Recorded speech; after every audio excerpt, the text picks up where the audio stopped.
I don't know about y'all, but I am so over these winter blues. And in order to tie myself over from these cold months to something super summery and tropical, I am going to make coconut cheesecake squares.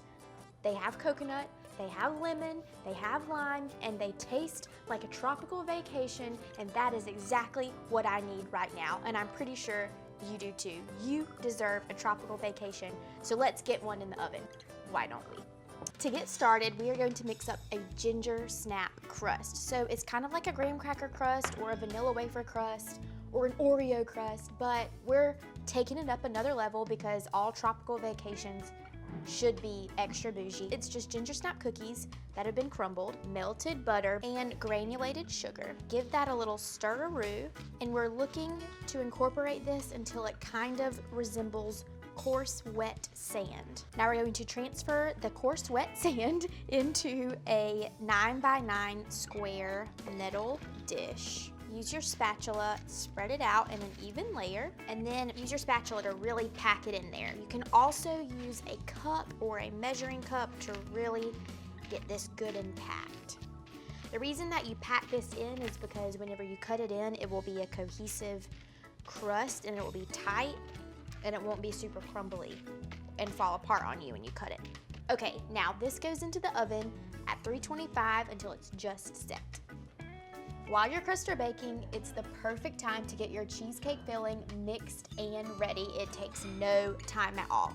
Start out with 3 8-ounce packages of cream cheese in the bowl of a heavy-duty stand mixer. Beat your cream cheese just until it's smooth, and then add in sugar and flour and beat it until it's light and fluffy.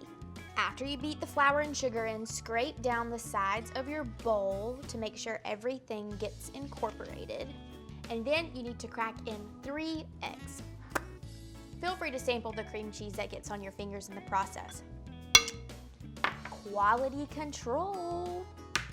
We're gonna beat in the eggs one at a time until just incorporated after each addition on low speed. Once your final egg is mixed in, scrape down the sides and be sure to scoop all the way from the bottom to the top so everything gets incorporated. And then we're gonna add in coconut milk, lime zest, lime juice, and flaked coconut.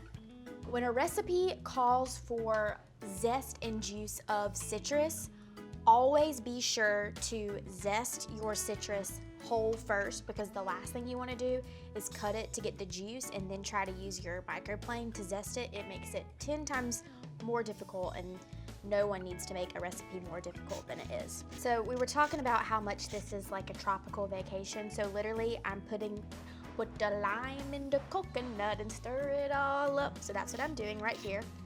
Lime in the coconut. My crust timer just went off, so I'm gonna take it out and let it cool completely. Now that my crust is cool, I'm going to pour in my cheesecake filling.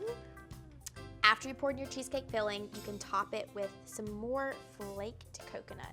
There is coconut on coconut on coconut in here, y'all, and I am loving every minute of it.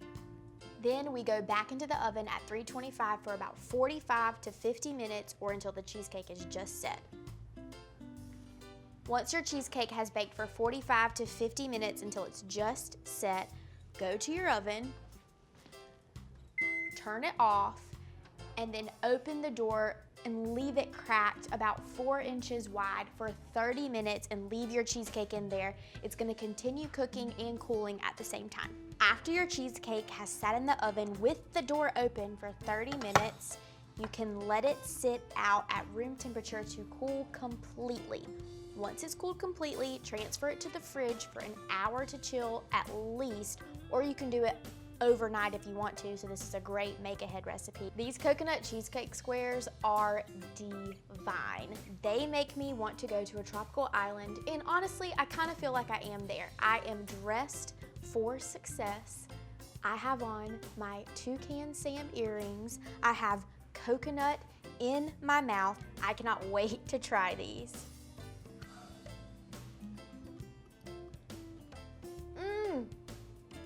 Tropical island in my mouth. I am set. If you want more recipes like these that take you to faraway places, even if it's just in your mouth, be sure to subscribe to Southern Living on our YouTube page, but as always, we're on Facebook and Instagram too. I'll see y'all next week. Bye, y'all.